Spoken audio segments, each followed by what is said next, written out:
ভোগান্তি কমানোর আশ্বাসে চালু করা বিদ্যুতে প্রিপেইড মিটার এখন গ্রাহকের ভোগান্তির বড় কারণ। বাড়তি বিল, জরুরি ব্যালেন্স নিতে মাত্রাতিরিক্ত সুদ, মাঝে মাঝে মিটার লকড হয়ে দীর্ঘ সময়ের জন্য বিদ্যুৎহীন থাকাসহ নানান কারণে গ্রাহকরা বলছেন এই পদ্ধতিটি অনেক ক্ষেত্রে তাদের জন্য এখন গলার কাঁটা। প্রক্রিয়াটিকে অস্বচ্ছ জানিয়ে বিশ্লেষকরা বলছেন আইনি ব্যবস্থা নেওয়া এখন সময়ের দাবি।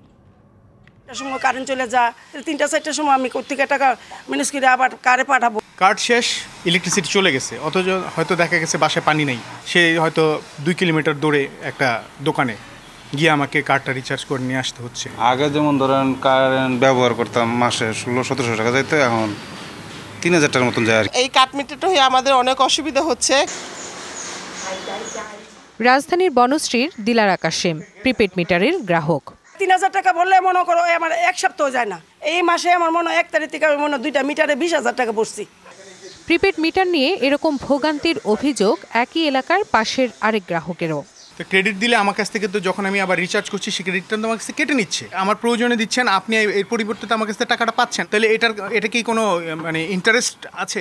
ওয়ালটন ফ্রিজ কিনে অনেকের মতো আপনিও হয়ে যেতে পারেন মিলেনিয়াল। সেরা পণ্যের সেরা অফার। গ্রাহকরা বলছেন অনেক ক্ষেত্রে কম খরচ বা ভোগান্তি মুক্তির আশায় নেওয়া হলেও এখন চিত্র উল্টো। ইউনিট এখন মনে হয় আরো 3 টাকা না 2 টাকা ইউনিট প্রতি বাড়ছে। কার্ডের মিটারটা মনে করেন বছরে 2-1 সমস্যা হয়।